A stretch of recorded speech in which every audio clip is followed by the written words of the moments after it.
What is going on, y'all? It is the Caveman back at it again with the Cave almost every Thursday at 7:30 p.m. Eastern Standard Time. The Caveman takes to the airwaves on Twitter, YouTube, and Facebook to talk anything and everything about the NFL.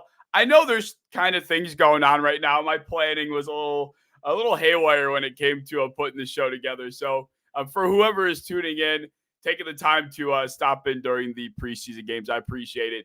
And with that being said, I really have to give a big thank you to my guest tonight. Very special one, Anthony Prohaska from Cover One, taking the time tonight to hop on, despite the preseason. I really appreciate it. And, thank you for coming on. No, hell yeah, bro. I appreciate you having me on. And yeah, we were just chopping it up offline. Like, I completely spaced on it too when we initially agreed on it. And then I was just sitting like, I was like, oh, preseason starts Thursday. And I was like, what else do I have to do? And I was like, oh, the show. But I mean, it's nothing. We'll keep the preseason games when it's done. But yeah, all good. I appreciate you having me. Of course, man. I'll have you out of here in under an hour. 10 o'clock games will be on. So we'll be good to go for the second one. But with that being said, let's hop right into things here. And I go through a couple headlines. Some are relatively recent because I took a little bit of a hiatus. Some are a little bit older. But we'll start with one of the more recent headlines that I wanted to touch on. That would be the NFL top 10 list being revealed. I don't really pay attention to this. I would imagine you don't really take too much of it into account. But there were a couple things that I would think even if you asked all of the NFL players that are friends, you'd have to think that, putting some guys over others inside the top 10 was a little bit suspect. Was there anything in there that you were really like, that's a bit egregious, even if these guys are friends or are buddies?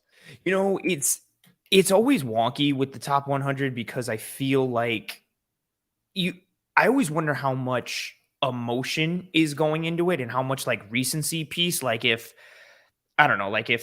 I'm just making it up, but say like you think really highly of Joe Burrow or, when you're casting your ballot, like that week, Joe Burrow and the Bengals just annihilated the Chiefs and Burrow balled out. Like, are you going to be a prisoner of that moment and be like, you know what? Joe Burrow's like a top 3 dude in this league. Like, how much does that, I feel like with these types of things, and especially with how they're ranked and the players and all that, you get the friendship piece, but also you get like, I think you get dudes who are like, prisoners in the moment. And if somebody balls out that week when you're about to cast your ballot, you're going to sit there and think like, oh, wow, like that dude is maybe better than he is. Like I like Jalen Hurts a lot. I didn't predict like how great he would be, but I thought his fit with that Eagles system with Sirianni, like I thought it would work really well and he would flourish. I think him being like in the top 3 is a little much. And I like Jalen Hurts. Like I say that as I love dual threat quarterbacks. He improved so much as a passer in terms of his progressions and mechanics and everything. But, kind of putting him in that top 3, I do think is a bit interesting. Same with kind of putting Burrow above Allen, even though I get the tiered aspects of it. But yeah, I think a lot of it is just dudes being prisoners of the moment and or some of the friendship piece. So, but you hit it on the head leading into it. Like I don't put too much stock into it. And I see people whiling all the time. Like, this list sucks. I can't believe Josh Allen's here. And I'm like, who cares? I'm like, I know it's very obvious what goes on with these things. And they clearly take the past season far more into it, like the most recent season, which I guess is the point of it. But, they really take it heavily into account. I think we all could probably agree that, is Jalen Hurts above Joe Burrow and Josh Allen? Is a guy like, I don't even think Nick Bosa is, he's my verge of top 3 pass rusher.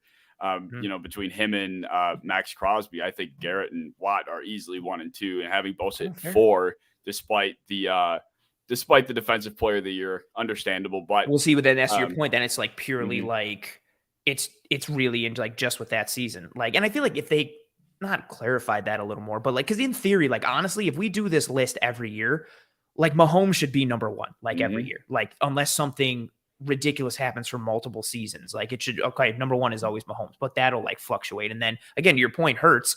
Eagles have a killer year. They go to the Super Bowl. Hurts gets put up at 3. But if you're sitting here taking quarterbacks to start your franchise, you're taking Mahomes, who's ahead of him here, but you're probably taking Allen. You're probably taking Burrow. You're probably taking Justin Herbert. Like I'd probably take Lamar, like despite like his injury pieces. So then like Lamar is there. But again, if you're looking at it just in a vacuum of that season, I'd be like, oh, okay, like Hurts was the focal point of his offense. Granted, the offense had a ton of good pieces around him. He went to the Super Bowl, dude balled out. I get why you would put him above Allen and put him above Burrow. Same thing with Burrow above Allen. Like, Burrow and the Bengals beat Allen and the Bills. They go to the AFC Championship. Cool. But again, it's just so much recency bias and the emotion and the pieces that go with it.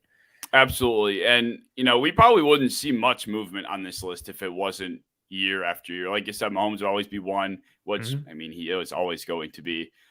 You probably wouldn't see too many new names unless one completely fell off or one was hurt for an entire year.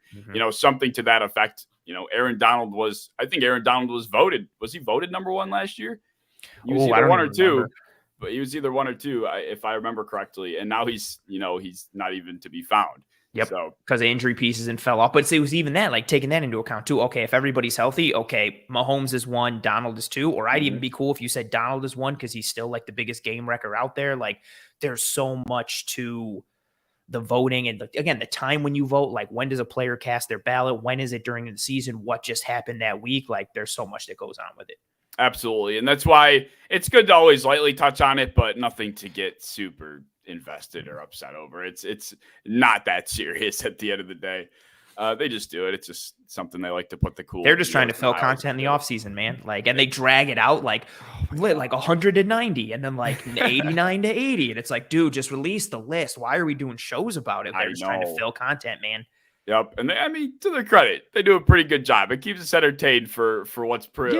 Look what happens on Twitter when a list drops and they're like, I can't believe my guy's not in the top 10. This sucks. Like, that's exactly what they want. That's sports content to a T nowadays. You're getting paid on Twitter to throw out some BS takes by Elon Musk. Just to get engagement, just to get quote tweets that be like, man, this sucks, but it doesn't matter. Engagement is engagement. That's right. That's the name of the game these days. But I like to keep it honest over here. I'm not getting into any of that type of stuff. I know it's the trend nowadays. But anyway, we'll move right on into the second segment. I have just a simple Q&A. I have a couple questions for you.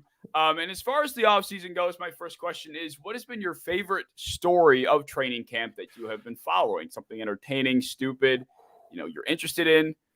Ooh, probably how nasty George Pickens has been for the Steelers. Like every day, dude is just, this is a dude who came out last year and was like crazy talented, but had your proverbial like red flags off the field, yada, yada, character concerns, yada, yada. We see that crap like time after time.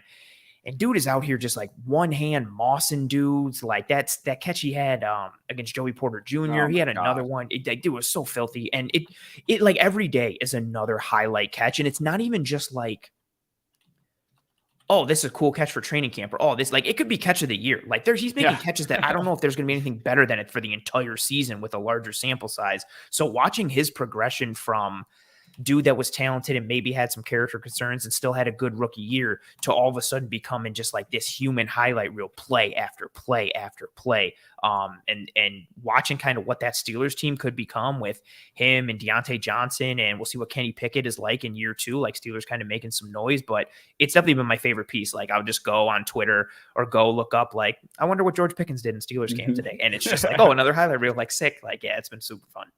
Yeah, definitely. George Pickens at this point, I saw someone say he's hands down the best 50-50 jump ball, one-on-one receiver in football already. I don't know. I think that's still a hot conversation, but he definitely deserves to be in the top two. I think to me, maybe top three. So it's like, to me, Mike Williams, T. Higgins, and George Pickens are those three guys. Mike Williams is, man. And I think that's fair. It also depends too, like how you want to rank them. Like Mike Evans makes plays on the ball. Mike Williams, though, is like, he pulls out the spectacular catches. Like he wins those 50-50 balls where you're like, well, that's going to be incomplete. Like he's just pulling like catches out of his ass left and right. And then T. Higgins is like, his quote is perfect. Like, I take 50-50 balls and make them 80-20 balls. And that's legit. Like, and it's cool that they win differently. Like Higgins is like big and lanky and can go up and just sky for the ball. But Mike Williams is obviously a big dude too, but he's just like athletic as hell and just uses his body. And just, he also, like Higgins, when he goes up and gets the ball, it's almost like pretty and technical, where Mike Williams is just like chaos. Like he's just going up, and if he lands on his face, he lands on his face, but he's coming down with that ball. Like, but I think that's a cool top three. And like the fact that Pickens is even in it like already going into year 2, like the fact that even if it's arguable and you just want to make the case, that makes him like a super fun dude to talk about already. And then you add in like how intense he is. Like it just like, dude is like 100 miles an hour, 100% of the time. Like he wants everything. It just makes it that much more exciting. Yeah, he's definitely and I don't even know if Pickens is like a mixture between the two, because you're completely right in the sense that Williams and T are completely different 50-50 guys. I mean, T really does make it seem like it's not 50-50. I mean, you were hitting on it. He's able to elevate himself to a level where the ball is in front of his face as if he's got 2 feet on the ground and he's catching it like this, like he's just waiting for a normal pass. That's just what T. Higgins is able to do. Mike Williams is just able to contort, like you said. I mean, yes, the guy is able to bend his body, and that's similarly to how we've seen George Pickens be able to do it. I think he's definitely closer to Pickens or closer to Williams than T. Mm-hmm. But all 3 of these guys are fun to watch, and I'm hoping once George Pickens becomes more of a well-rounded guy, he won't have to do this as much.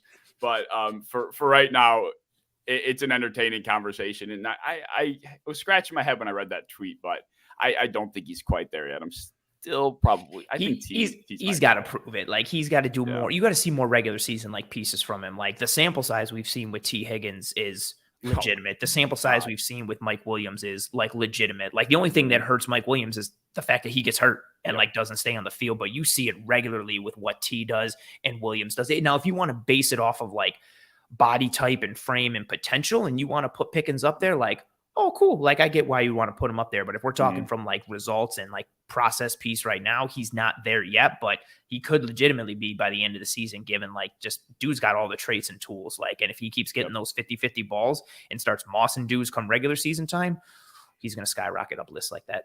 Yeah. And they just, I would imagine there was, this wasn't a coincidence, but bringing in Allen Robinson too, who used to be, a similar architect, to be able to make plays to an extent that George Pickens is able to do. I would imagine that those 2 guys are going to get close, and Allen Robinson's going to take him under his wing.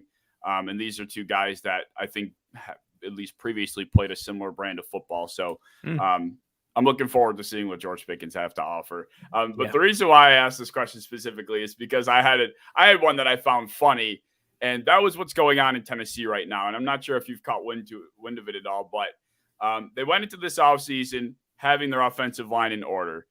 The right tackle, Nick Petit-Frere, I think is how you pronounce it. He gets suspended for 6 games for gambling. So they're like, okay, now we're kind of out of a right tackle. They go and sign Jamarco Jones off the streets. He gets into a couple scuffles throughout practice for a week. He gets kicked off. So now we're looking at, I think Chris Hubbard is the 32-year-old vet that they just brought in. So they've been cycling through right tackles all offseason.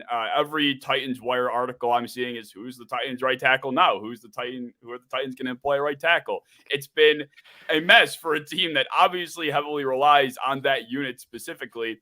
And I just, seeing the conversation inside of Tennessee, and, I sometimes try and tune into Titans Twitter. It's just hysterical for me to see it all kind of breaking down. I mean, I feel like nobody really even knows what's going on. It's just kind of like Tennessee's internal dumpster fire, and they're trying their best to manage it, but they're not doing a very good job. Hopefully when Frayer, he's only got 4 games, might have been 6. And it's funny though too, because like their line has been so bad. And so then they come into the offseason and they sign Andre Dillard, and then they draft Peter Skoronski, who was one of my favorite prospects in the entire draft. And you're like, all right, cool. Like they're trying to reinforce the line. And then like the football gods are like, no, like we're not letting that happen. Like, no. And it's like, all right, cool. Like this guy went down. All right, cool. We'll bring in someone else. It's like, no, not him either. It's just like, oh, like, all right, we can't like, this is one of those, like, this is why we can't have nice things type action. And just, like they tried to adjust the line. And so the fact that they're just like, it's just not in the cards for them with the football gods right now, with them trying to address it, which is mad funny. Yeah, I thought it was hysterical because I just saw a couple of tweets on Titans Twitter, and I'm like, it's funny to see a team just kind of going up in flames about something that seems completely out of their control. Yeah, right. But my second question for you, moving on here, Bills related, we got, what does Dalton Kincaid's rookie stat line look like at the end of this season? I hate questions like this, and I've been asked it so much, and my answer has always been like, I'm not concerned about the stats. I'm concerned more about the usage and where he's used and how he's used. I will say Stat line. I'm going to say 55 to, I'm going to ballpark. I'll say 60 receptions, 650 yards, and I'm going to say like 8 touchdowns. I think the touchdown piece I think the red zone piece is really where you see him. Like, and I think red zone and third down is where he potentially gets his biggest target share and biggest usage. And I think they can tap into him early from a mismatch perspective in the red zone. Yeah. So I really like, he could hit 2 in like fantasy, not from like where he's that guy. He's that tight end who had like 2 catches for 23 yards and 2 touchdowns. And you're like, oh, like, and that could be, I think he could be from a red zone perspective. That's my biggest thing with him. And just, there's other schematic pieces as well. But yeah, I think I'm a creature of habit and I'm super paranoid with all things. And even though he looks amazing and I'm very excited for what he can do, just like, the whole like rookie tight ends don't do much type of thing. And like even Kyle Pitts didn't ball out crazy. Granted, there were a whole bunch of other things that happened in Atlanta and things with him as well. But there's just always something like some kind of dark cloud that hangs over rookie tight ends. So it's hard for me to just fully get in and be like, yeah, man, like 75 catches, 800 yards, 10 tutties, let's go. But it's yeah, but I'll play it safe. I'll say 60 catches, 650-ish yards, 8 TDs. So does Dawson Knox fall above that line, below that line generally? Where do you think Dawson Knox then fits into that fold? Is it a similar stat line? Is yes. He gonna be similar? I think it'll be similar stat line. I think he will. Knox is also like weird too. I don't think Knox is ever going to be like a big target guy or a big receptions guy. I don't think he's going to be the tight end that's getting like 8 catches a game or 9 catches a game. I think he's that tight end though that'll do 4 catches for 80 yards or 3 for 75 because he has the ability to break out big plays. Allen loves to find him when he extends the play and makes plays outside the pocket. They have a really good connection with each other. So I think Knox, you'll see more yards from him. Maybe not even as many targets or as many receptions. Again, we got to see how it plays out schematically, but I think Knox is just going to be more that big play tight end from a chunk yardage perspective, especially if they start working Kincaid as that kind of like Cole Beasley, middle of the field control guy, if they have to pay more attention to him, I mean, you're sending Dawson Knox downfield and having him run those intermediate routes, which they already like to do already. And so I see him continuing to be kind of like that big play, big chunk type of tight end dude. Tight end or touchdowns are always tough to predict with tight ends. So if Kincaid is getting more, I feel like Knox's touchdown level will drop and vice versa. But I think he'll be in the same ballpark, but probably have more yards. Yeah, I'm right there with you. I think Dalton Kincaid, he just has he's got the Dalton Schultz feel to me. He's going to be a guy that is going to be, often over the middle. That could be a first read for Josh frequently on drives. Like I could see drives where Josh is sitting him 2-3 plays, maybe not in a row, but pretty often, bang, bang, bang. Oh, Kincaid over the middle for 5 yards. Kincaid over the middle for 4 yards. Kincaid to the right for 6 yards. I think that's the kind of action we're going to really see Kincaid thrive in, like you said. And I'm thinking he, like I said, kind of plays more into that Dalton Kincaid role or Dalton Schultz role. And then we see Dawson Knox be that big play guy because that's really what he's always been for us. He's never been a humongous, target share type of receiver. So I don't think that's going to change. Dalton Kincaid's role really shouldn't change that. And I think that's exactly why he was brought in. I'm not sure we would draft anybody to kind of take away from what Dawson Knox was already providing, or at least he's going to hit that. Like, again, he's obviously a tight end. He can do he's a different frame and size than Cole Beasley, but I think he'll occupy a lot of that space. Like he'll have those games where it's like 6 catches for 43 yards, but 5 of those 6 catches were for first downs. And then he'll have some of those games where, if a team is playing single high coverage against the Bills, you send him, up the middle vertically and a linebacker's trying to carry him. And all of a sudden that's where he pulls out like a 30-yard catch or a 35-yard catch, or has the ability to break a tackle, which is where I think that's where you'll get like more of the chunk yardage. But yeah, I see him more being that guy, find space, sit down in that hole and let Allen find him. And again, the kind of guy who moves the chains, kind of guy who gets open in the red zone and secures the ball and gets those touchdowns. But yeah, maybe like it's funny too, because he's so athletic and so fluid, but I feel like a lot of his production might be like not as sexy as Dawson Knox's. Again, more of those stat lines. Yeah, where like 6 catches, 43 yards, and you're like, oh, that stat line sucks. It's like, nah, 5 of those were first downs. Whereas Dawson Knox is over here with 3 catches for 75 yards and a touchdown. And it's like, well, who had the better day? And it's like, we don't care. They're both great. The Bills won. Right. Yeah, and that's kind of like, of course, I have high aspirations for the kid. I'm hoping he does become this Travis Kelce type of dominant player, but I think this is kind of what we see from. I truly think we see a shorter, maybe box score wise, not as impactful, but big first downs in big spots, or he was helping move the chains on an important third down. Those will be the impact spots that I think we'll see from Kincaid. Not necessarily a pop off the stat sheet type of season. Yeah. Usage, not raw stats, is the way I really look at it. And again, it's so hard to predict. Like, I'm even sitting here crunching him again. I'm like 60 catches. I'm like 650 yards. Maybe 600 is more realistic. Like, it's so tough. But he's going to be good. I'm thinking very broadly between the 500 to 700 mark. I would lean way closer to 500. I was thinking more like 540, 560, somewhere in the 500s. I think that's solid. Like a solid like 550 ballpark is like awesome. I went on like the high end for the tippy top, but like if I wanted to give it a range, I would say like 55 to 65 catches, and I would say like 525 to 650 yards. And then depending on if he has a big game or big game breaking moment every once in a while, like that'll fluctuate. Also too, like Diggs is a monster when it comes to targets. Like Gabe Davis played on that bum ankle last year, and he still put up like 800 something yards. So if he's healthy, you'll think he'll get more. Like, so there's not that there's a ton of mouths to feed, but there's a lot of places that Josh Allen can go with this ball. So Kincaid could be balling out. He still might only see like 3 targets in a game as the Bills put up like 35 points. Totally. And, we've been hearing, training camp noise. I don't take too much of it into account, but it sounds like Gabe Davis and Josh Allen is the connection to watch. I mean, I feel like every other tweet is, it's Diggs is having a good day, but Josh and Gabe are connecting. Josh and Gabe. So I'm hoping we really do get back to that, what we saw in that 2021 postseason, that not even just the production itself, but just the connection they seem to have. They were always on the same wavelength in some of the biggest moments. So hopefully we can return to that, because it felt like that was the complete opposite last year. Yeah, a little bit. I like that. Minus the Steelers game where he was just balling out downfield. Yeah, left and right. All right, so move on to my final question here, and I always like to ask all my guests this, and it's really cool to hear the different answers. But for you, Anthony, what is the best or most memorable experience of your content career thus far? Oh man, I was gonna say this is gonna sound so douchey. I was gonna be like, man, there's a lot. Probably what I've done in the Cover One film room. The past year or so. I host Disguise coverage. That's my solo show, and I'll have different guests on. And then I'm the co-host of the film room with Eric Turner, the founder of Cover One. And just to have like actual players join us for these episodes and break down tape. Like we've had Mitch Morse and Ryan Bates and Shaq Lawson and Isaiah McKenzie, Isaiah Hodgins.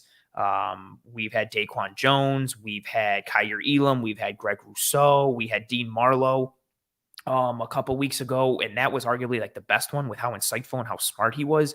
I think that's like probably the most memorable or best moments for me, like just to be sitting there and watching tape and talking ball like with Buffalo Bills, and just like NFL players in general. And then also to hear them, like they'll say it on the show too, but a lot of times like they say it offline, like them just saying like, oh, like we've seen the show and like you guys like do good work with X and Y and yada yada and A, B, and C. And just to hear them like kind of know what we do and know of us and have some sort of credibility in their eyes when it comes to like the X's and O's and scheme of the game. It's super cool because there's a lot of people in the content creation piece, in the content creation world, but to be able to like sit down with actual players and chop it up and talk ball and have them be able to vibe on the same wavelength you are and not have them be like, wow, these guys don't know anything. It's pretty cool and it's a good time. So that's probably my favorite piece. Yeah, that's awesome. I think I would imagine just being able to do you remember who you had first, or at least who your first film room was with specifically? First player, I think it was Mitch Morse. Mitch Morse. Laughed off. It was either Morse or Bates. Definitely one of those two. Last like July. And the first 4 it was them two, and then Hodgins and McKenzie around training camp time. And then Daquan Jones during the bye week. Daquan Jones has been on multiple times, and then Jones during the bye week. So I think the first one I believe was Mitch Morse or Bates, and they were both awesome.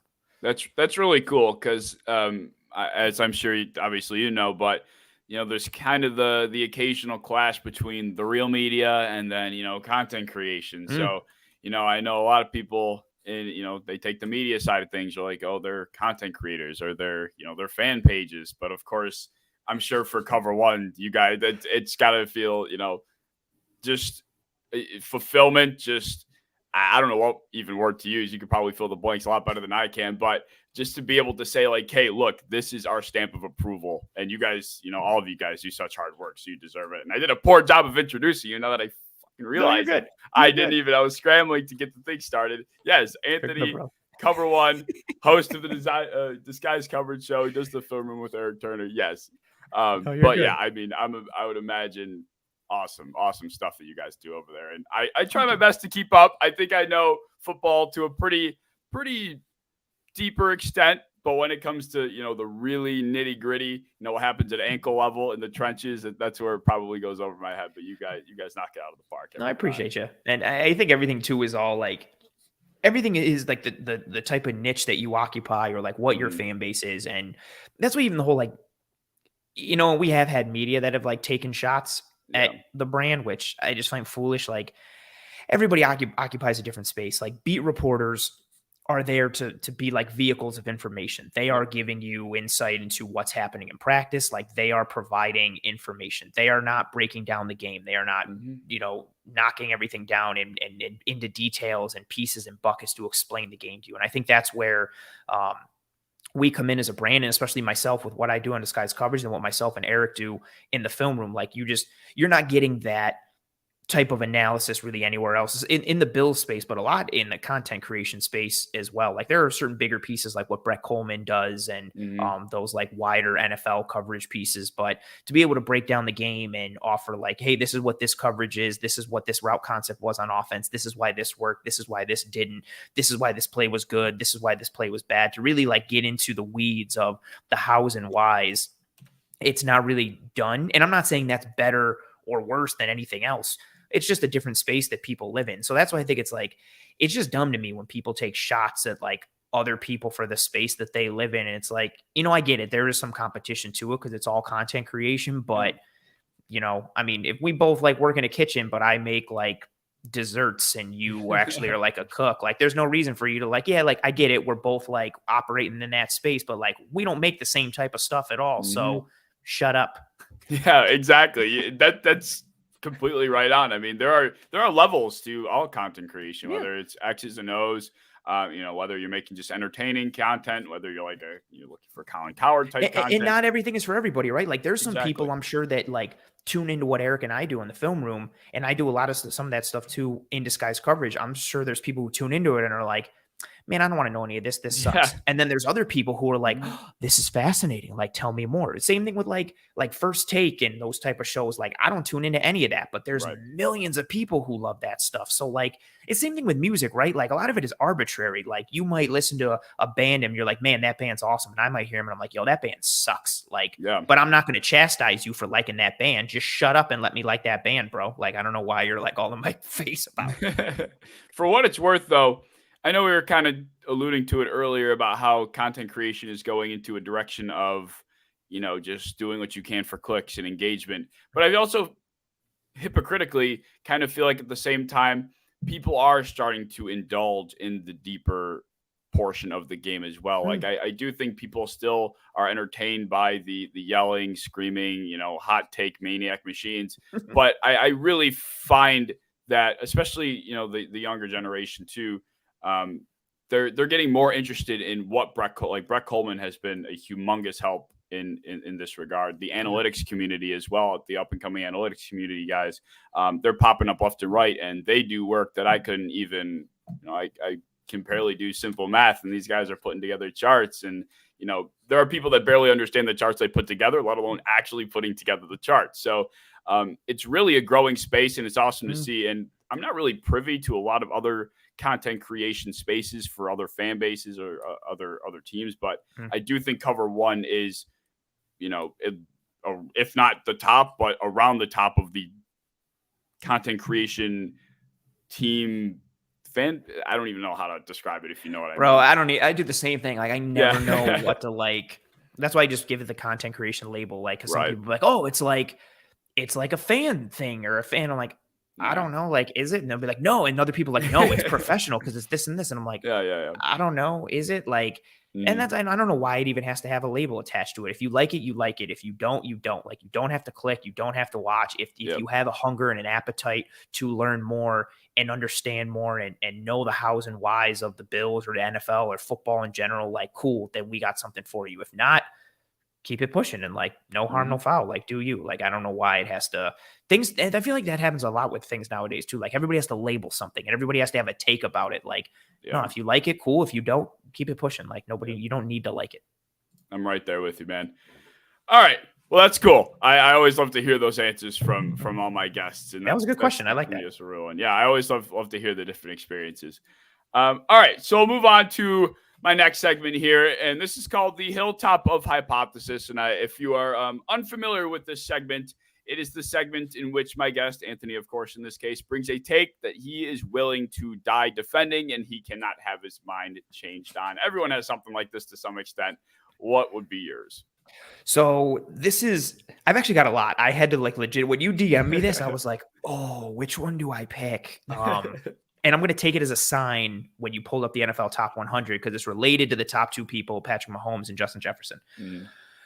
Take that, I am willing to die on this hill regarding is the whole notion of like plucking a player from one team and putting him somewhere else and being like, oh, well, like team A could have had this guy and he would have been amazing. So case in point, Patrick Mahomes and Justin Jefferson. I see this take a lot where people are like, well, the Bills passed on Mahomes and Mahomes would have been amazing.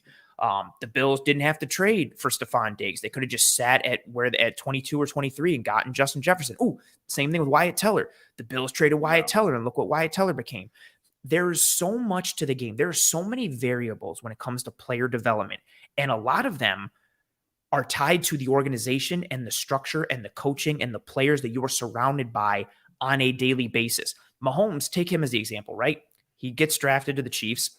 He gets to sit for a year and not only learn from Andy Reid, who's one of the best offensive minds in football history, but he also gets, mentored by Alex Smith, who he has talked about constantly as somebody who was a huge boon to him understanding the game and starting to progress. He wouldn't have had that same type of support system or offensive mind structure in Buffalo, let alone being able to throw to Travis Kelce and the other pieces that he had. Same thing with Justin Jefferson. How do we know the thing that didn't unlock Justin Jefferson was playing with Adam Thielen? A dude who isn't the biggest, strongest, fastest type of dude, a guy who made his name with his route running savvy and his ability to understand the game. How do we know that that wasn't the huge piece that unlocked Justin Jefferson? And same thing with Wyatt Teller. Wyatt Teller leaves the Bills, goes to Cleveland, learns under Bill Callahan, one of the best offensive line coaches of all time. And then it's like, oh man, look what this guy became. Yeah, look who we learned from. Like there's so much to, I recognize like what the players are and who they are, and they have a large hand in what they become. But there's so much importance in terms of the environment, the whole nature versus nurture argument. And I hate when people are like, well, yeah, they could have had this guy and he would have been just as good. Like, no, and this isn't knocking Mahomes or Justin Jefferson or Wyatt Teller or knocking the Bills or anybody. Like, but to say that if you take this guy from this team and put him on a different team, he would be on the same trajectory and the same career path, to me is absolutely ridiculous. Like it just ignores all the variables that go into player development and player progression. And there's a ton. And also it's a fine line. Like the difference between everything clicking for a player and them shooting up versus them being stagnant and plateauing and kind of just being meh. It's a fine line, man. It's not an exact science. If it was, everybody would be sick in the NFL. Every prospect would hit. Every organization and scout would nail their evaluation time and time again. So that always drives me nuts when people, well, yeah, Brandon Beane screwed up by trading Wyatt Teller. Look what he became. How do you know Wyatt Teller could have stayed with the Bills and could have sucked? Yeah. Like you have no idea. And just to assume that player in any way, shape, and form would be the exact same player if you put him in a different environment, in different circumstances, to me it's too much and I hate it. Yeah, I can't stand, and that your point here brings me, the first thing that comes to my mind is the Jefferson Diggs trade. Anybody that tries to tell me that the Bills lost that trade to any capacity in any way possible, I immediately like tune out. Like I will not continue the conversation. I just cannot understand what is so difficult to understand the different context in which how these guys were brought up and two, how they helped the team respectively and the time periods in which they were brought to their teams. Like, I mean, that is so important. Justin Jefferson, you know, obviously it defeats the whole purpose of what we're doing here, but I can almost assure confidently that he wouldn't be Justin Jefferson with us at the time he was drafted. I do think going to Minnesota was the perfect destination for him. And we were looking for a wide receiver 1 at that time. Who's to say Justin Jefferson just blossoms like that here and becomes who he is today in Buffalo? And the Bills needed leadership. Josh Allen needed stability. He needed a proven guy. Justin Jefferson would have came in. He would have had to 100% be the alpha with a young quarterback who was trying to find himself. Like, how do you, Josh Allen needed somebody that could help him grow, not somebody that, it would be kind of the opposite. Like, Allen would have to help Justin Jefferson grow. And that's not the same piece. And there wasn't any other, I don't know, maybe Cole Beasley has a really good effect on Justin Jefferson. Maybe not. Maybe Jefferson hates him and they don't vibe. And then it's okay, who's supposed to kind of, help Justin Jefferson evolve and grow and learn the game and yada, yada. That's an excellent point.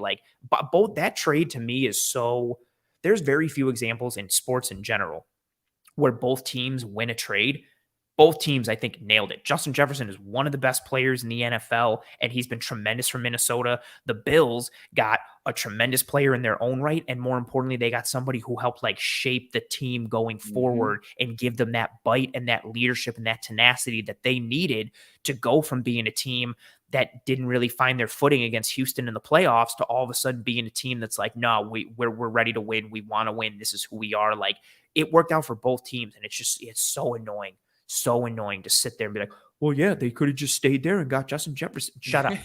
I hate it. Yeah, I cannot stand that argument. But I also have a question for you, because this is something I admit to doing, and it somewhat falls in the same, under the same umbrella. So I sometimes, it's not my go-to argument, but especially when talking about Joe Burrow, I will say to somebody if you put Josh in Cincinnati or if you put Joe behind Buffalo's offensive line, who they are today as individuals, one might do better than the other, or he might struggle here.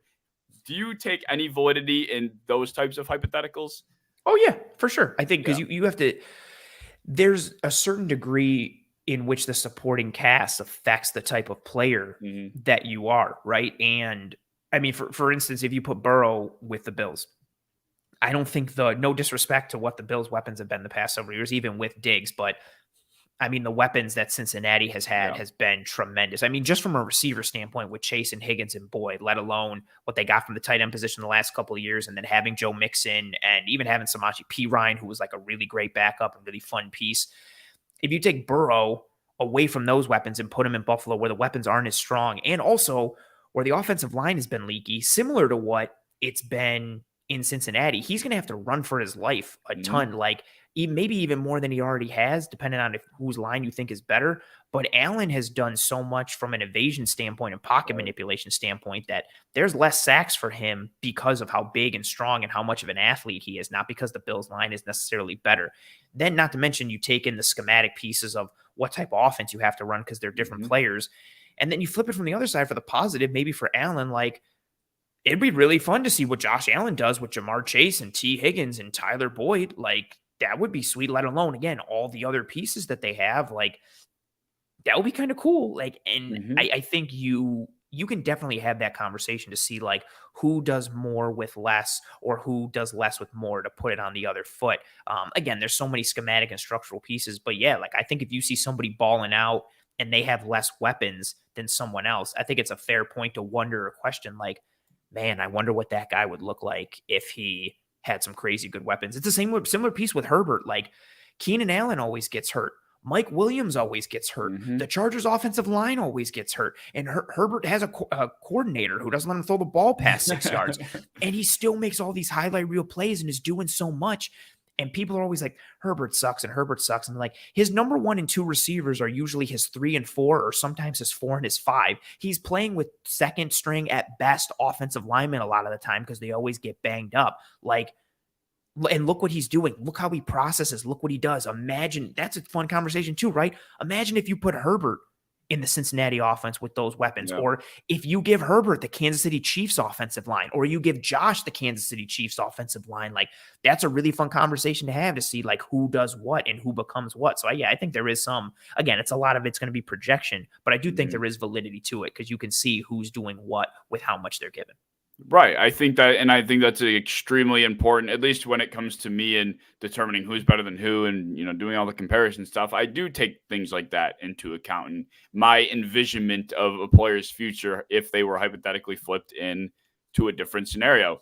And I think Josh Allen, just from a pure body structure standpoint, there are not many quarterbacks that I don't want to say survive, but they probably miss a few more games than Josh Allen has in his career because he's able to take the hits or get away from the hits or somehow prepare himself to hit the ground in a different way than a smaller guy could. He's got more mass. He can survive the hits. He can go to ground, like all those pieces. Yeah, like there's a different piece. And one of my favorite examples with it, to go to your point here, like the Sixers team that went to the finals against the Lakers, that Allen Iverson team, they got housed by Kobe and Shaq and the Lakers. That Sixers team sucked. And Allen Iverson dragged that carcass of a team to the finals. And that's one of my biggest things when like determining greatness for things. Granted, maybe the Eastern Conference wasn't super strong then, but I want to be like, if someone has time, like look at that Sixers team and tell me who was good. He has like the second highest scorer on that team in the playoffs was averaging like 9 points a game. AI was out there averaging like 34 every single game and dragging that. And then so you look at that and you're like, man, like what would Allen Iverson have been if you put him on, I don't know, like the Spurs or the Lakers or like some other good team? Because it's like, look at what he's doing. Look at the meal that he's able to create without having all these tremendous ingredients.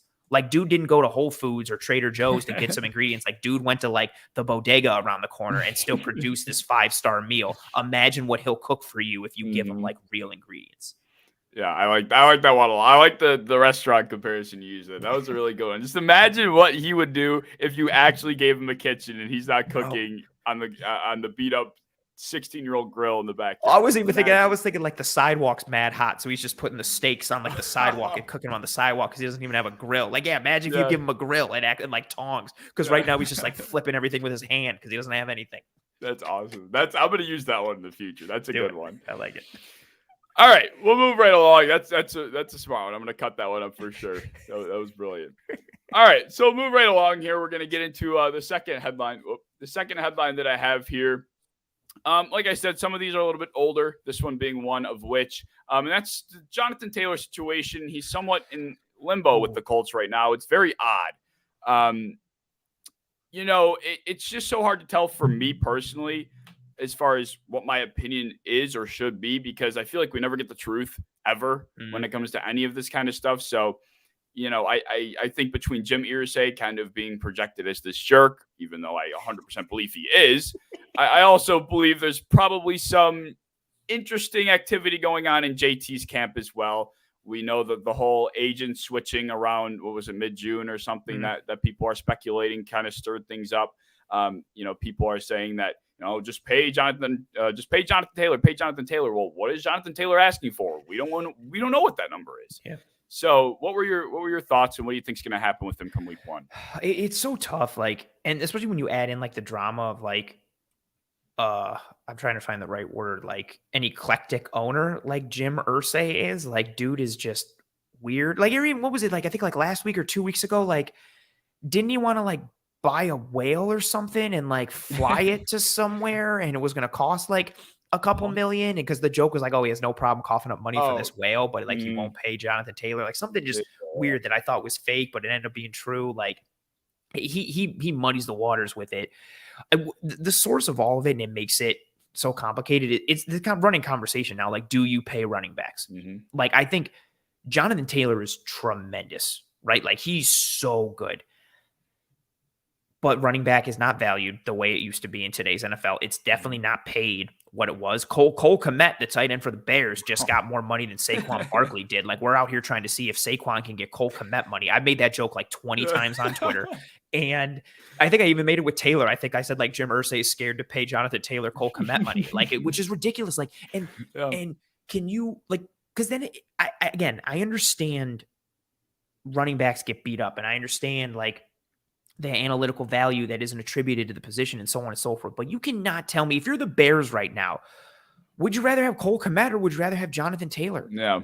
And then I know like some of that is obviously like monetarily driven for what they're going to cost, but that's at the source of it. And it's so weird because there's no right answer. Like, I love Alvin Kamara. He's one of my favorite players in the entire NFL. But when he signed that deal with the Saints, I remember even in my head, I was like, I don't know if I would have paid him that, because you don't see that return on investment. Like, there's a reason running backs don't really do well with that second contract they get. There's a reason why you kind of want to like run them into the ground after 4 or 5 years, and then that's it. They hit that wall for whatever reason.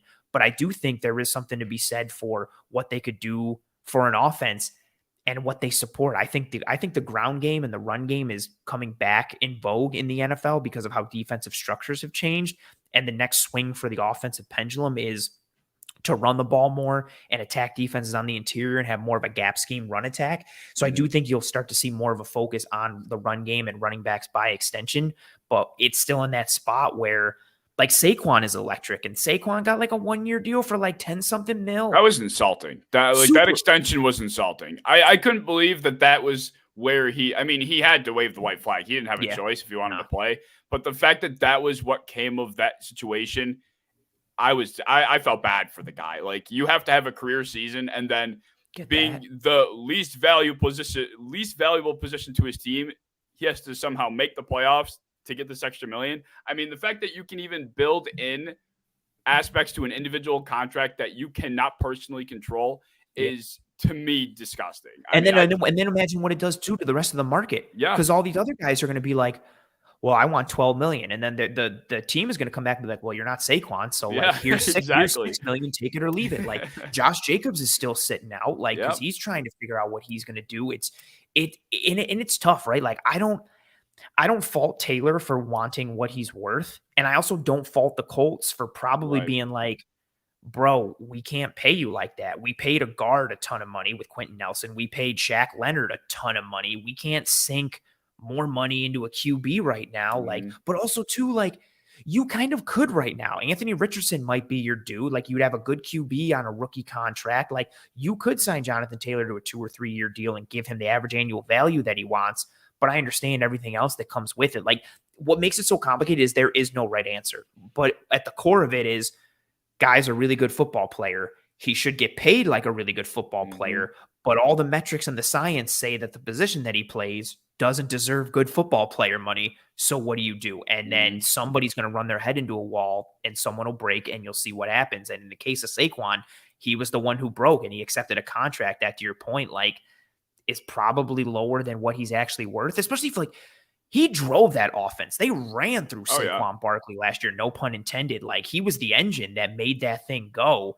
And to have him come back and have to be like, yeah, I'll take this $10 million and build that incentive in, that sucks. There probably aren't any at this stage of the NFL. We're at a point where, the running back is not the driver of the offense. There are very few guys that, you can point to and say, you know what, they were successful because of him. He was one of those last few running backs. And like you said, the fact that he even, was like, I guess I have no choice. And that hurts. And going back to your Alvin Kamara point too, if my timeline is correct, he was a guy that didn't even have nearly as much tread on his tires as some of the guys do in their early portions of their career. Kamara has always been a guy with a light workload. It's been the back half of the second contract now where he has been getting more touches and he has not been able to be as efficient. So now you're looking at guys that are beat down into the ground and you're like, okay, well, if a guy like Kamara wasn't able to, remain efficient with a lighter workload in the first few years, then how do we expect you to be able to do it with a heavy workload in the first 4? So it really is. And I think Nick Chubb put it perfectly. It hurts to play well. I think he said something to that effect. He essentially said it hurts if we produce. It hurts if we have a 2,000-yard season. And that is the harsh truth. You're getting beat up every single play. Like, every time you touch, because you can be a receiver, right? And run a 10-yard out, catch the ball, go out of bounds. Like, you can have production and not really get hit, like, and not even necessarily go to ground. If you're a running back, every carry you get, you're getting popped. You're getting hit at least once. You're probably getting hit multiple times. Dudes are falling on you. You're falling to the ground. And then even when you're not getting the ball, Are you pass blocking? Cool. So that's another hit on your body. Like you're getting banged up a lot. And then that's just in the NFL. Like Kamara, to your point, he didn't have a ton of workload at college. He left Bama, went to Tennessee. That's not what happened with Jonathan Taylor. Jonathan Taylor was getting the ball a ton in Wisconsin. So then you're trying to sit there and go like, well, dude had a ton of carries in college already. Now he's in the NFL getting a ton more carries. Like, is he going to burn out by 26, 27? And now he wants a new contract at 25. Like, do we give him this contract? And I'm making up the ages because I don't know how old he is. But like, that's what teams are thinking. And that's the impetus for that conversation. Like, I don't want to give this guy a 4-year, $80 million contract, even though he's the driver of my offense, because it could be week 1 next year. He takes one hit and he's done. And that's a position where the older you get, usually you decline more. And Kamara is the good example. He was so efficient with his touches early on with that Saints team. And then he started to get more touches and he got banged up more. Not to mention his running style. Like he's contact balanced and he's tough, but dude, those hits add up. You have 250-pound dudes or 230-pound dudes flying as hard as they can at you to try and wreck you. By week 5, you're done. Yep. And you're right. I mean, Kamara used to, it was so fascinating. You go just to watch any highlight video of his. I mean, this guy, just the ability to just like slip through tackles or be able to bounce off. Like guys were bouncing off of him. He's not a big guy either. I mean, we're not talking about Nick Chubb that's low to the ground, bowling ball, center of gravity. We're talking about an Alvin Kamara who just, has those similar attributes, but he's not huge. He's not big. He just is able to leverage his way through tackles. It really is a certain type of running style that we won't see very much. It's hard to replicate an Alvin Kamara. And is it Jahmyr Gibbs that they were all saying was the Alvin Kamara comparison? I swear it's just because he had dreads and he was fast and could also function in the pass game. Like it was the same thing with James Cook last year when people were like, James Cook. And I was like, they are not in the same style of running back at all. But I was like, here's a running back that can run pass routes and has dreads. Boom, Alvin Kamara. And it was the same thing that happened this year with Gibbs. And actually, like, Gibbs is probably way faster from a straight line perspective. I don't think Kamara's fast at all. Kamara's just patient. Quick. He's quick. He's elusive. He's patient, and he's got great contact balance. Like him and Gibbs are different types of dudes. That'll be another one too. Like Jahmyr Gibbs might ball out on that rookie deal with the Lions and the Lions are on the come up, and all of a sudden we could be sitting here 4 or 5 years from now, and Jahmyr Gibbs is pissed and not reporting to camp because he wants a new deal. Like. And we're going to continue to see this happen until, again, maybe the pendulum swings enough and the running back position is valued to that degree again. But again, even if it is, dudes are still getting beat up. They're still going to burn out by the time they're 26, 27, 28. So how much do you really want to pay them and be on the hook for if they're going to get banged up and you're not going to get that return on investment? Because even if they're healthy and they're playing healthy, their healthy is still probably very painful and not even close to 100%. Right. And to your point, just for the sake of time as well, my third headline, which was going to tie into this conversation, was Pat Richard was taking reps at guard and tackle. And obviously, I'm sure you can understand where this is going, but I think the way for running backs to get out of this is to start becoming multifaceted. Bijan Robinson, in my opinion, is going to be extremely vital to the running back market. Nice. And how he is impacting the Falcons offense, how he's used. The clips of him in training camp, legitimately route running and having a tool set that, the receiving running back now and before is just a guy that's fast, that can outrun a linebacker and can catch the football. That's what a receiving running back is. Bijan Robinson can redefine that label. And I think that's how the running backs will be able to start earning good football player money again, is being multifaceted, because I think that's just what these franchises are seeing. It's just a body that, our running scheme is going to make a hole for, and eventually he's not going to be useful anymore. That's kind of the way where it's at. If a guy like Bijan Robinson comes around and you really can line him up anywhere on the field and he is able to be a matchup nightmare for a lot of different defensive players, I think that might be their way out. And seeing Pat Richard taking reps at different positions was, kind of what got that gear moving, because fullback's a damn near extinct position at this point as well. This could be game changing for fullbacks. Like, dude, we were talking about positions that can, players that can play fullback being fullbacks, but now we're talking about fullbacks that can play other positions.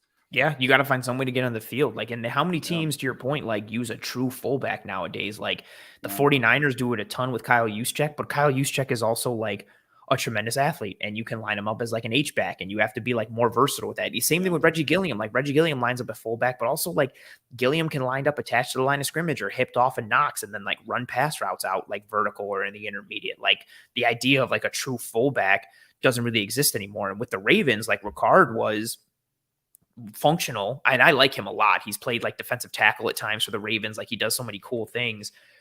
But with that offense changing and going from Greg Roman to Todd Monken, like that position has less of a defined role. So now he's just trying to do whatever he can to stay on the field. And to connect it to your running back point, yeah, like you have to have value in the pass game. You have to be a running back that is able to line up in the slot and run routes or can line up outside and be functional. Like there's very few Derrick Henrys of the world where it's just like, nope, he's our running back and he just runs the ball.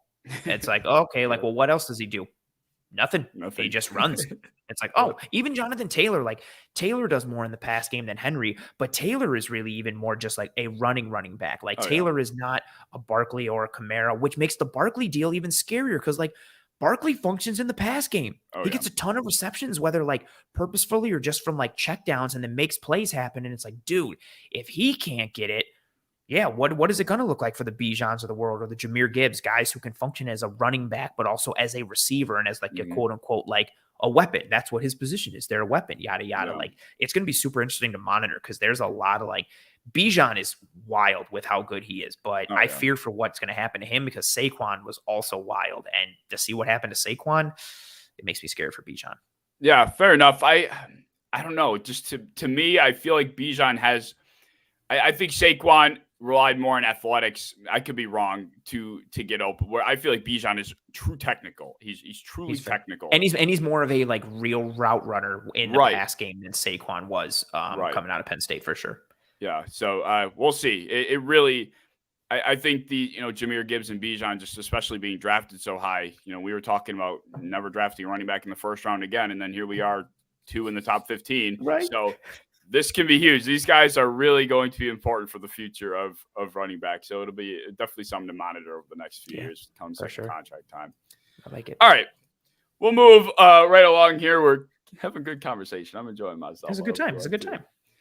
So we'll get on to our second to last segment here. This is going to be the Caveman's Advocate segment. If you are unfamiliar with the Caveman's Advocate, essentially I'm going to present a topic, and regardless of which side Anthony takes, I have to play devil's advocate and take the other side, even if I do silently agree with him, which I will, of course, present at the end of it. But here, the topic is this. Will Justin Fields take that Lamar/Josh/Jalen Hurts type leap in year number 3? This is such a hard question because it's like defined within like the leaps that they had as players. And I like Justin Fields. I do think he's going to have a better year, but so much of, and when you DM me this question, I got pissed at the Bears for it because like they've done such a poor job of surrounding him with anything that right now, like we truly don't know what Justin Fields like is going to be, because it was like, it wasn't even like, well, they don't have weapons, but they have an offensive line. It was like, nope, the Bears don't have either. And then for the first, 8 or 9 weeks of last year, they didn't even run him. And it was all of a sudden like they realized, like, wait a minute, we have this crazy dynamic athlete. Let's just let him be the best athlete on the field. I think he will have a successful year this year. I don't think it's going to be to the level of, because also some of these two, like the Hurts leap means MVP candidacy. Same thing with the Josh leap. Lamar actually won an MVP with the leap that he made. I do think you're going to see a significant improvement from Justin Fields. I really like the DJ Moore acquisition. I like the weapons that they have. Like Darnell Mooney is a really cool number 2 if DJ Moore is your number 1. I don't even mind their 1-2 punch at running back with Khalil Herbert and Deonta Foreman. Like Herbert actually has a bunch of juice and kind of outperformed David Montgomery in spells in Chicago, to the point that like I know people who cover the Bears that preferred Herbert to Montgomery. I even like the Tyler Scott pick from Cincinnati in this past draft. I do have questions still about the offensive line. Like they got a little better bringing in Nate Davis, and I love Darnell Wright coming out of Tennessee, but he's still like a rookie. And then they, re-upped Cole Kmet, who Saquon is just dying to get some of that money. Poor friggin' Saquon and the running backs. Like I laugh every time I see Cole Kmet because I know all the running. I feel like the running backs are all just like Man, freaking Cole Kmet. Like, I feel like they just hate him. Oh, they totally do. They totally hate Cole Kmet. Like, he's the dude, like, in all the running back rooms that his face is on the dartboard and they're all just like throwing his face. I think he does take a jump. I think he takes a step forward for this team. I don't know if it's necessarily going to be purely from his arm, but the numbers that he put up on the ground last year from a yardage perspective and from like an EPA perspective and success rate and efficiency perspective, he had, I believe, like arguably like the best ground season, not just for like for a quarterback, like ever, from an efficiency and success rate standpoint and EPA. Like, dude just crushed and was absolutely electric. I think they've kind of tapped into what he is more. I don't think he's going to take a leap to MVP candidacy level like we saw with these three guys here, but I do think he's going to have a successful year. And by the end of the year, I don't think there will be any more questions of, is Justin Fields the guy in Chicago? Should they keep Justin Fields? I think we'll know. And the next offseason will be like, cool, just get him more protection and let him fly because he's awesome. Yeah, I'll take that as a yes, I think, kind of. Yeah, you can put me in a... It's a yes, but not like a hard... I don't want anybody to see this and be like, well, Anthony thinks Justin Fields is going to be an MVP candidate, but I do think he will have a good jump. Yes. Yeah. So I'd never do that to you, for one. For two. No, but somebody might listen and be like, you believe what this guy said? So to your point, yeah, I do think progression seems to be, in the cards for Justin Fields, right? But we also have to acknowledge, like, as much as his supporting cast did suck, I know a lot of people like to talk about how he didn't get time to throw when, unironically enough, there was a lot of opportunity where Justin Fields had time to throw. And although he might not have had anybody open, his offensive line wasn't exactly the spell of terribleness that everyone There were times where he left the pocket too early when he didn't have to, and he wasn't getting through his reads and his progression.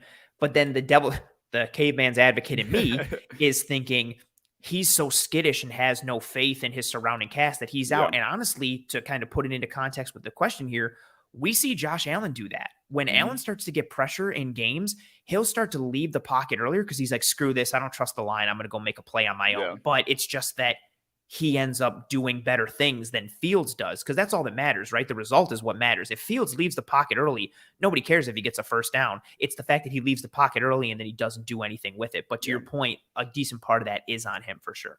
Yeah, and the numbers that really struck me and was kind of what inspired this question. Fields, was not a great passer, and I know the whole running back thing with Lamar Jackson was frustrating enough because everyone that was any type of literate knew that wasn't true.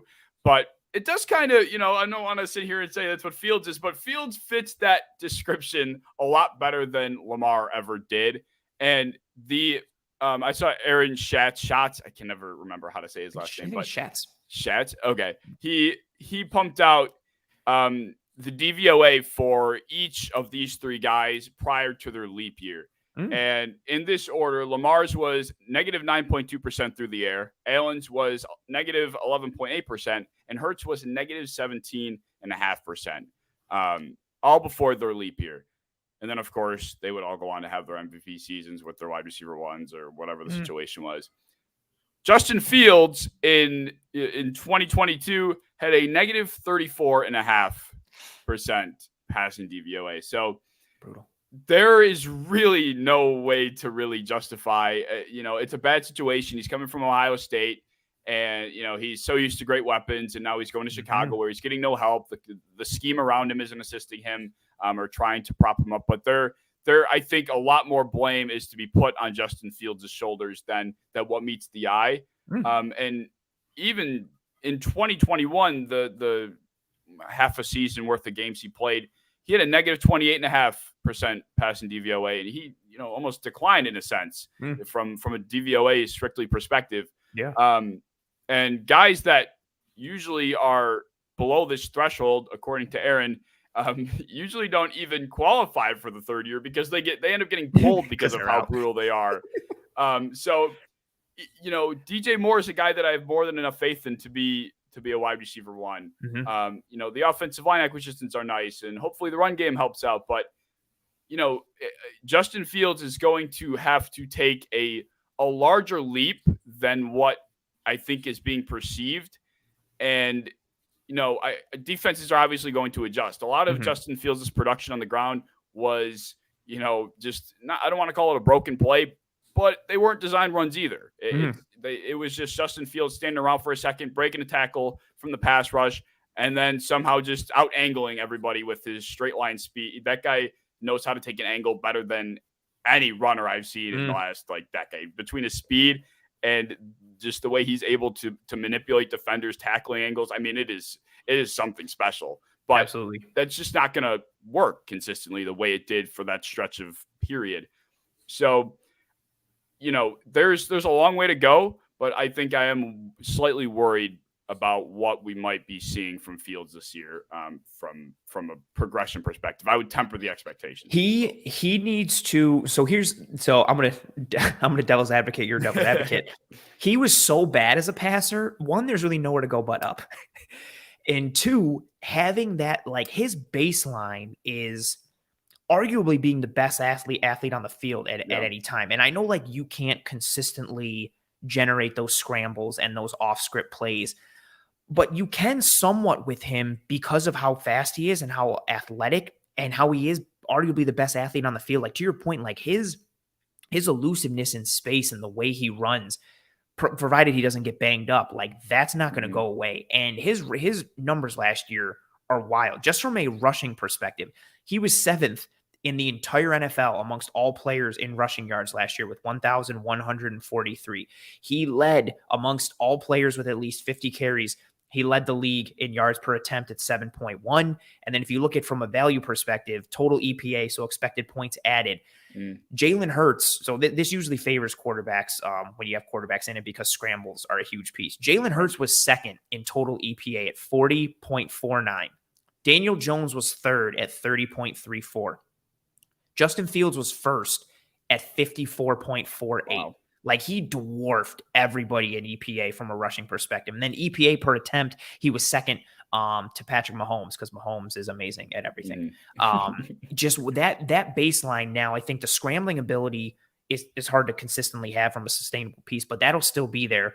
I think they lean more into the design run game and let him flourish. And having that explosive back with Khalil Herbert allows them to have some sort of more explosive attack from their run game with that present. And then you add in what DJ Moore can be and what Darnell Mooney can be. I think his jump doesn't necessarily look like this is a dude who all of a sudden is throwing for 4,000 yards and 35 touchdowns and 8 interceptions. I think he's always going to be kind of that dual threat piece. You're looking for him to throw for maybe around 3,000, but he consistently can rush for like 1,000 to 1,200 yards a year. And that's what it is. So the jump might not look the same. I don't think he's ever going to be, and I don't want to say it because it's a concrete statement, but like, to be the level of passer that Josh Allen is a hard ask. Even what Lamar is. I think Lamar is a better passer than he gets credit for. And Hurts made a lot of improvements as well.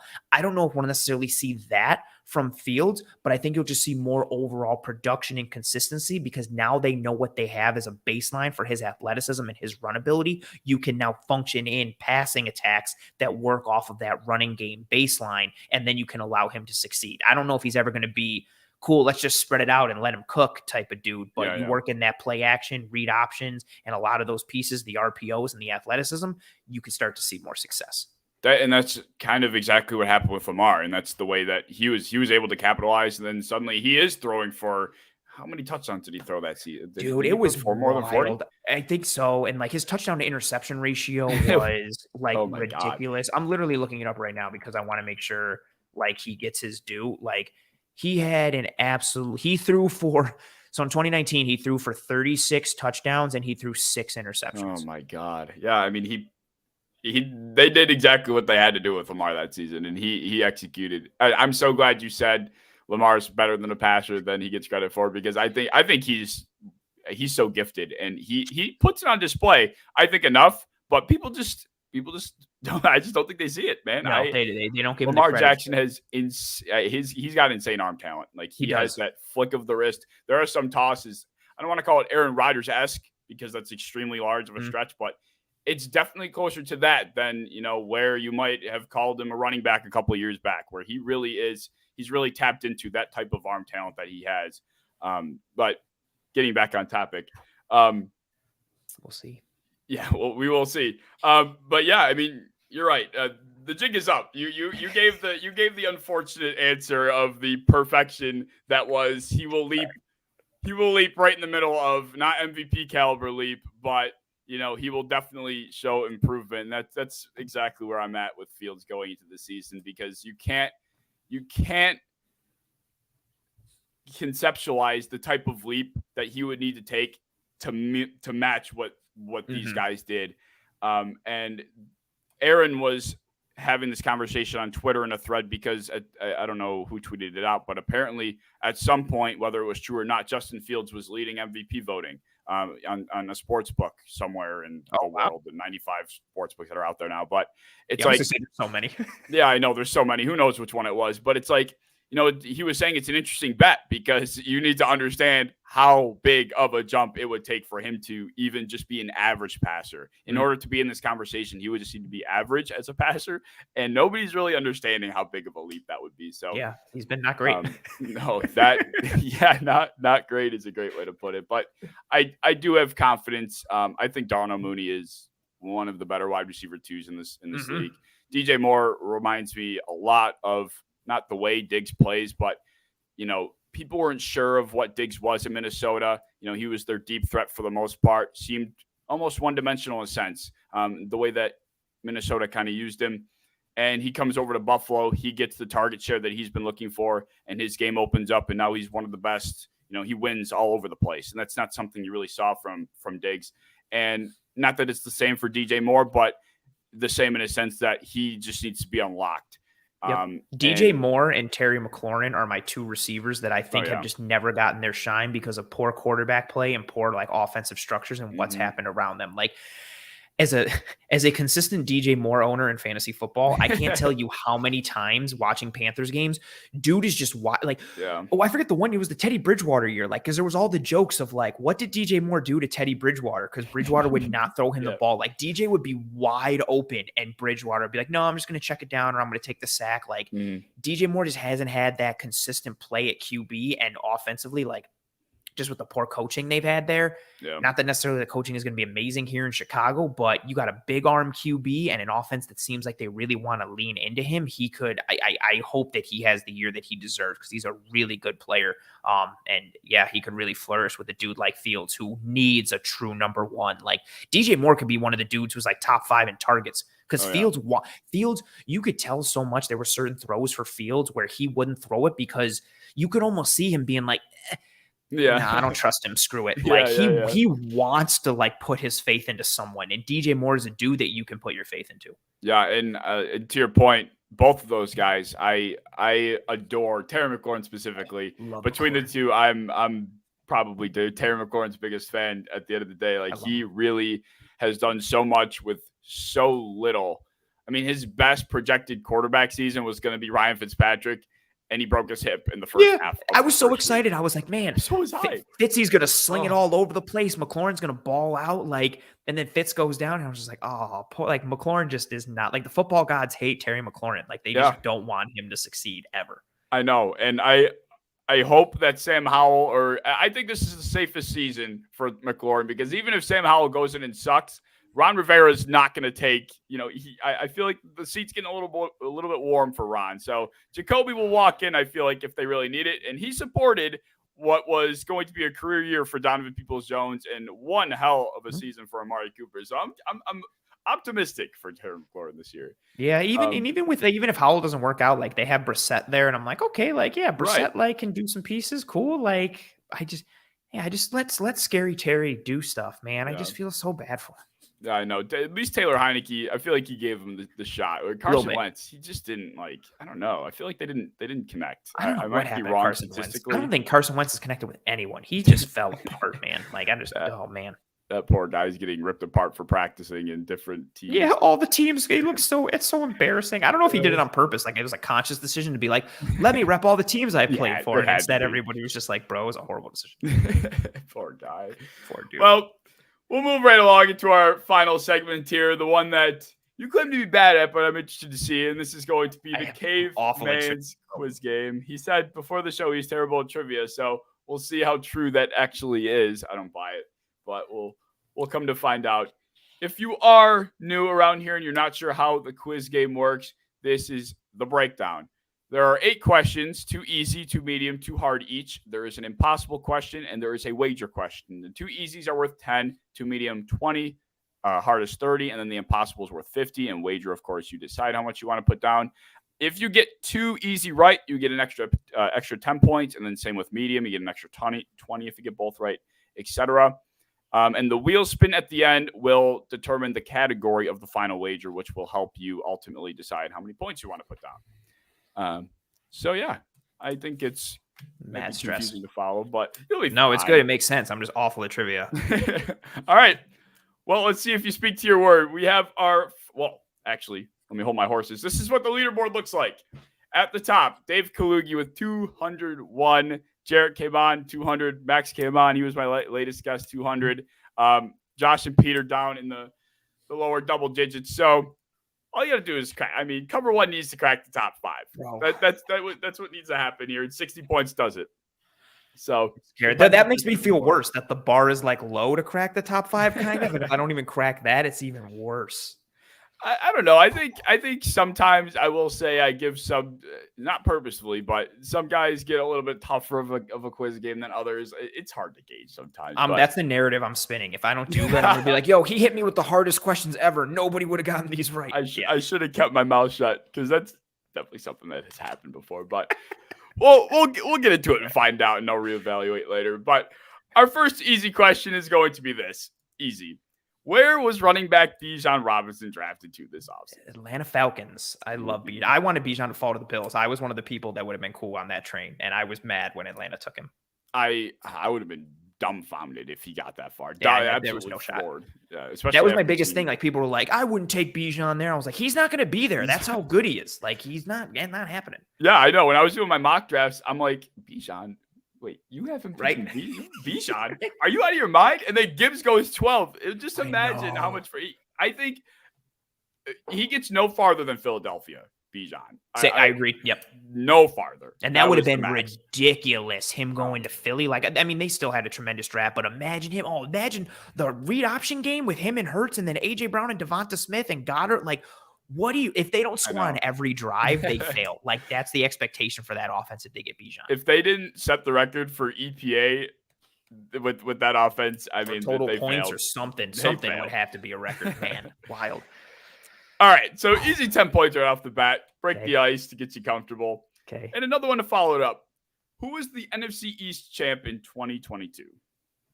Philadelphia Eagles. You are correct. I don't know why my mind was like, oh, the Cowboys. And I was like, no. I would have let you kind of rebound if you said the Cowboys because it would have hit you right away. But yeah, it's 20 points on the 30 points on the board after the bonus going into the medium. So you're already halfway there. I'm hyperventilating. Confident in yourself. If I crack the top 5 already before I get to the final wager portion, I'm wagering nothing because I'm on the leaderboard. I made it. I'm Gucci. I'm good. Like, I respect that. Some guys come on here and they're like, I want the damn top spot and I'm going to crack it. I don't care what it takes. I respect the strategies you're going for. I'm a high floor kind of guy. That's all I want. High floor. It's the best, the safest. All right. The next question for you is going to be this, the first medium. Last season, were there more teams that finished below 500 or above 500? Oh, I feel like this is where you do the type of thing where it's like, why would he ask me this? Like, is it because I want to say, oh, like more above, but then I'm like, no, he would only ask this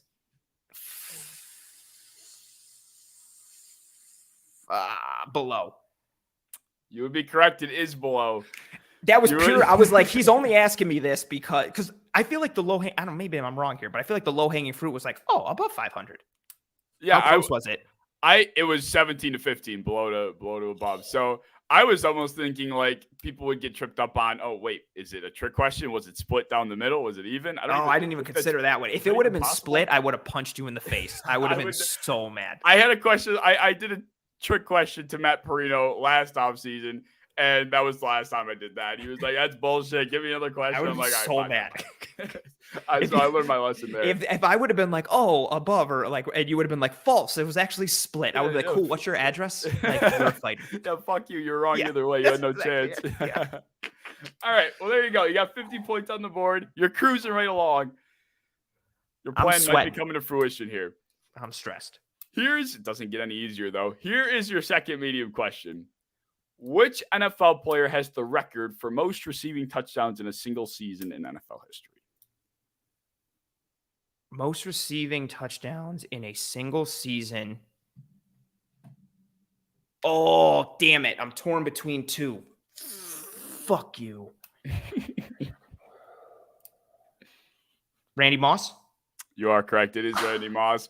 That puts you at 70. Well, I lied again. That puts you at 80 points. I think. So there you go. You already have cracked it. So how do you feel?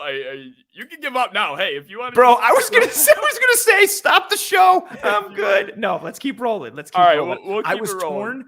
I was torn between that and because I remember Jerry Rice had the record. I was torn between Randy Moss and Calvin Johnson. But Calvin Johnson set the record for receiving yards in that season with Stafford, and I couldn't remember which. I think Moss did it the undefeated regular season with the Pats, right? Yeah. Okay. Yes, stupid indeed. Patriots. Yeah, he had and God knows how many he had against the Bills that year, especially in that night game in Buffalo. Yeah. Like he was just mossing everybody. No pun intended. I have erased that part of my memory. It doesn't happen for good. All right, so you're on the board with 80 points, and you're feeling comfortable. Nope, I'm not feeling comfortable. I'm not feeling comfortable. Nervous. Okay. Well, you still have a chance. I mean, hey, you can shoot a little bit higher. You can raise the ceiling for you. First hard question is going to be this. 2023 will be Calvin Ridley's what season, what year in the NFL, including his suspension? Damn it. So the suspension season counts. Yes.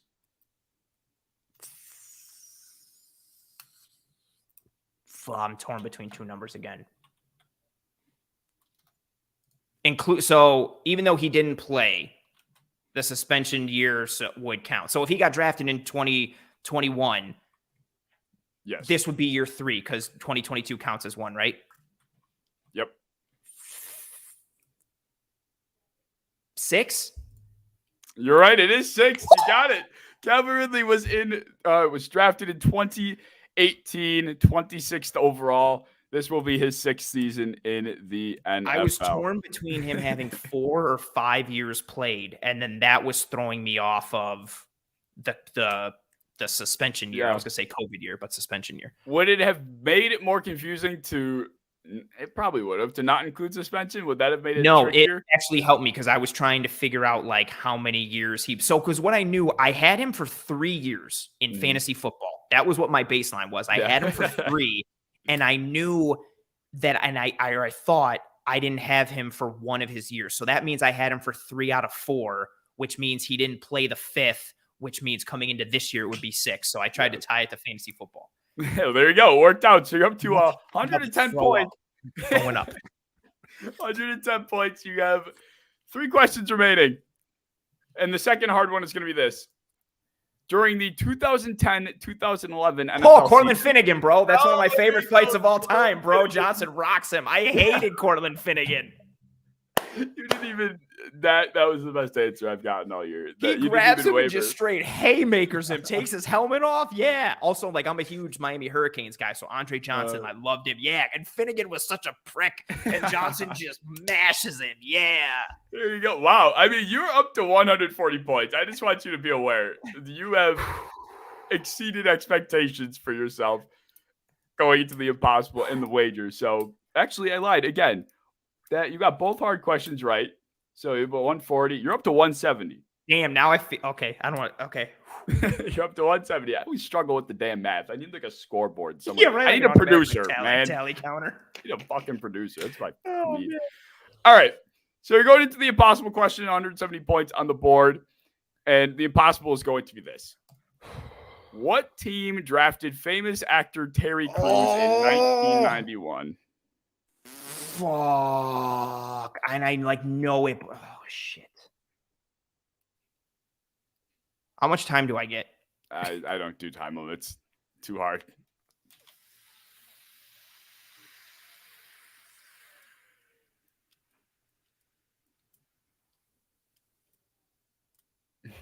Fuck. I want to say, I know he played for Washington, but I don't think it was Washington.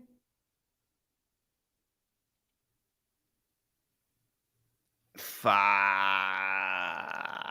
I don't even do time limits because I think the awkward silence of the person thinking pressures them enough to feel like they have to time themselves anyway. I am 100% timing myself, and I'm just like, I know he played for Washington, unless I'm completely wrong on that. But I know he played for Washington, but just like the odds of.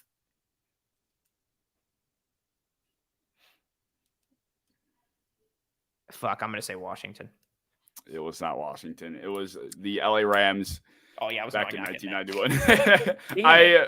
I don't know if he played for Washington. I didn't go to his. Oh, I was going to say, I wish you knew like how many.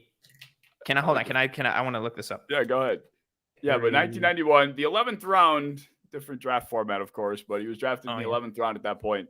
Oh, he did play for Washington. So he went from the Rams to the Packers to the Chargers to the Rain Fire of the NFL Europe, and then the Washington, and then the Eagles. Wow. So he was all over the place. Good for him. Yeah, right. I wasn't expecting him to have so many stints with multiple teams. Yeah, I kind of thought he just went to the Rams and then never saw the field again, to be honest with you. I wish I had known. Of course, like the team that I knew he played for was just like, I wish you could have been like, what was the one? What was the fifth team that Terry Crews played for? I would like Washington. That would have been ridiculous. If I would have specifically asked that, and you're just like Washington, the same way you blurted out Cortland Finnegan, I would. I love the Cortland Finnegan. You don't even have to finish the question, and I knew that one. That was funny. Oh man, that's awesome. Well, hey, you have a chance. 170 points. Before we decide how many points you want to wager, of course, we have to do the wheel spin, and I'm going to share my screen to do that real quick. And we have stats, draft, history, awards, transactions, and miscellaneous, which types of questions like the Andre Johnson, Cortland Finnegan fight. Those are the types of miscellaneous questions I throw in there. Okay. So we'll spin. We'll see what you get. I don't know if you're hoping for anything specific, but I want a draft. I did not want miscellaneous. Transactions comes in. What is that category? Trades, sucks. It's so ambiguous. Cuts. Yeah. Okay, now I have a question. I have to wager before I see the question, obviously, right? Yes. Okay, can I see the leaderboard? Of course. You can, of course, see the leaderboard. So that was going to be my next action. This is what you're competing against. No, that's not it. This is what you're competing against. Okay, so I'm solidly in fourth. Yes, very already. Solidly. Okay, so I need... Okay, so now... I want to make sure I'm not stupid here. If you want to get 60 points specifically, is that what you're going to wager to get down to 60 if you miss? Well, okay, so that's my thing, right? So like if I wager, because I'm at 170, so all I need is 42 to be the leader, right? I did the other. Oh, no, yeah. No, 32. Yes. So if I wager 32 and I lose, you take away 32 from my 170, right? Right, but you'll still be well into third place or fourth. Mm-hmm. Okay, so yeah, let's wager 32. All right, he's going to wager 32 points for it all. I'm going to throw up. And your transactions question is this. This has not been brought up, but I put this in before the first episode. It has not landed on transactions. This sucks. I feel like the question's going to suck. This one is a new one. How many interim head coaches were hired to step in for teams this past season? Just think about it. Okay, so I get time on this, right? Yeah, of course. Okay, so I'm going to go... Okay, bear with me. I'm just going to go division. We'll start with the AFC East. So the Bills, no. Dolphins, no. Pats, no. Jets, no. Bengals, no. Ravens, no. Steelers, no. Browns, no. Chiefs, no. Chargers, no. Raiders, no. Oh, fucking Broncos. Fuck. That might be one.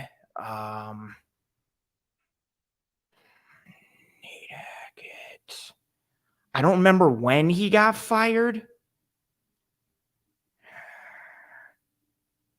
Fuck. This sucks. All right, so okay, I'm gonna put a pin in that. Maybe them. I did 3 AFC South. So Jags, no. Titans, no. Colts, yes. Texans, no. So I'm going to say the Colts, yes. The Broncos, I'm going to say the Broncos, yes. So I'm going to say 2 as of right now. Eagles, no. Cowboys, no. Giants, no. Washington, no. Minnesota, no. Detroit, no. Green Bay, no. Chicago, no. 49ers, no. Seattle, no. Rams, no. Arizona. Dude, this question sucks. I told you, it hasn't been touched. It had cobwebs on it. I saw it. I'm like, holy shit, I got to dust this one off. Like, as soon as you said dust it off, I was like, this is going to suck. Oh, man.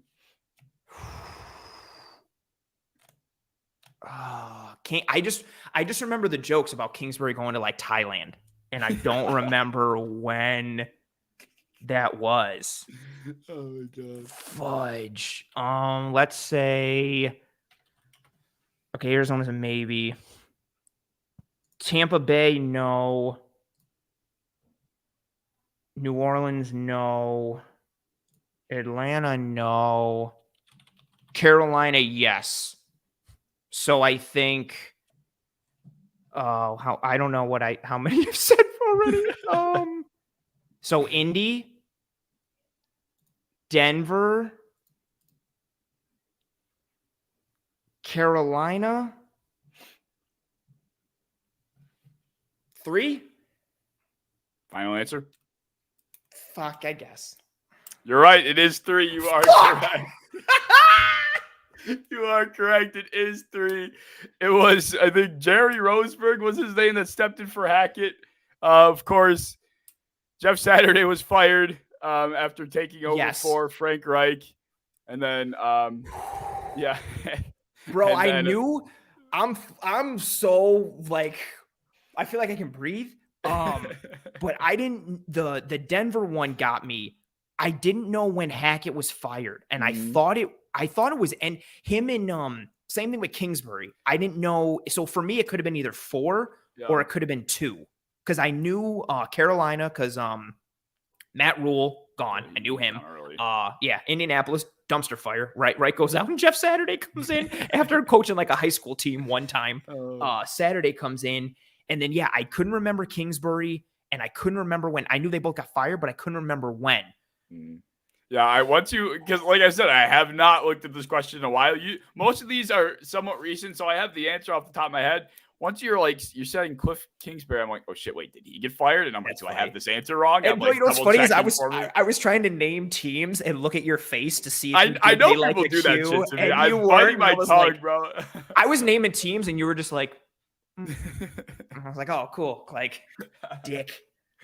I tried so hard to keep my poker face on, but you did good. And then eventually I stopped looking at you, and I was just kind of staring into the oblivion of the screen, trying to think I'm trying to think of everything like, okay, when did I see this story drop on ESPN or Pro Football Talk? When did it happen? The Kingsbury one, I was like, I know he went to Thailand, but I think that's after the season. I think that's when the jokes happen. Hackett was happened.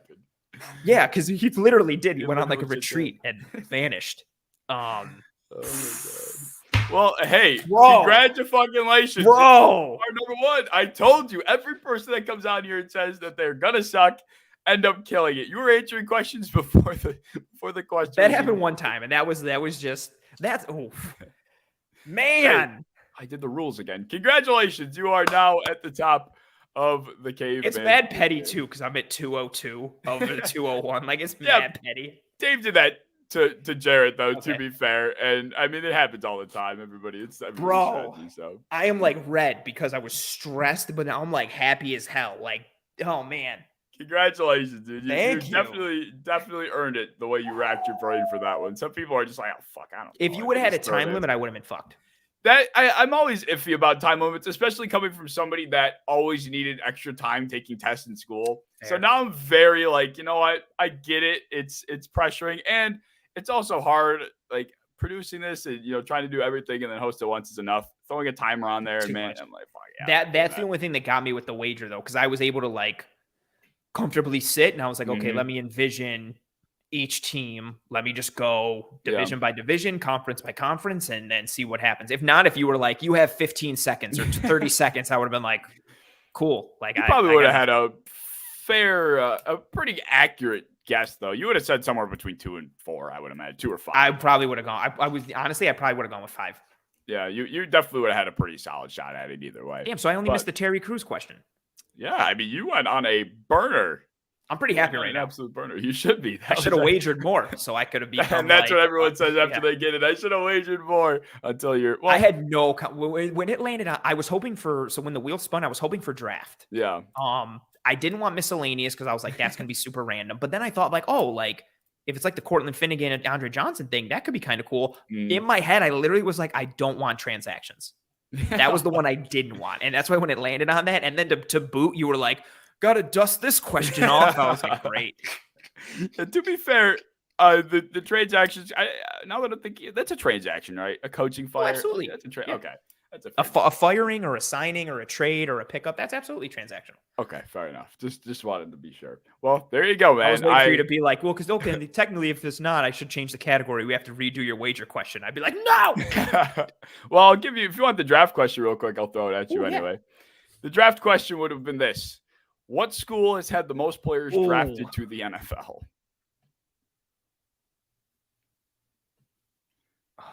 There's like immediately 4 that come into my head. Harvard. No, I'm just kidding. Ohio State? No, it's not Ohio State. Can I get another? Yeah, of course. Alabama? I'm out. You'll be like, oh, it's Notre Dame. Notre Dame is really. Oh, that was not going to be my next group. No. Yeah, Notre Dame. I guess if I was going to go with Miami. I mean, in my head was like Ohio State, Alabama, Miami, Michigan. I knew it wasn't like an LSU were like one of the bigger powers now. Like I knew it wasn't Texas. I knew it was more of like an old school college. And I was like, who's had so much success? But then I thought like I wouldn't have gotten Notre Dame because I really thought like once the 90s were a dry spell for Notre Dame. But then, I mean, I don't know. They probably have a gajillion dudes from like 1940 to like 1970. Exactly. But that would have been a good one. I would have been pissed if I didn't get that. Well, hey, it landed on transactions. The stars were aligned for you. You didn't want transactions. You wanted draft. This could have been the inverse result. We could be sitting here and give the opposite. And I'm pumped too because Greg tweeted at us last night and was like, "Oh, I almost had the record, but didn't do this. Like, do us proud." And I was like, "Dude, I'm freaking out." Like, hey, well, I think you absolutely did cover one proud. Just be proud of yourself too. Thank you very much. Well, Anthony, dude, this was an absolute blast of a show, man. I want you to genuinely know that I appreciated our conversation. It was a good one tonight. So I appreciate you for coming on. No, I appreciate you having me. I know we went like kind of longer than initially planned, so I'm sorry for that. I blame myself taking 25 minutes to figure out how many coaches got voted and were interim last year. But no, this was fun as hell. Like a lot of my analysis is very like X's and O's and structure and like the schematics of it and the science of football. And I enjoy being able to go on other shows that are still talking about ball, but also do like different pieces. So it was cool just to sit and have like a cool conversation about a bunch of football stuff, whether it was Bills, whether it wasn't. Like now that I know I won the trivia thing is awesome. Like that's super cool. But no, it was like I had a legit great time like chopping it up. I appreciate you reaching out and having me on, and anytime you want me back, you got me. I had a great time. This was awesome. I appreciate that a lot, man. And yeah, definitely next offseason, I'm going to plan a little bit better so we're not talking in the middle of a preseason game.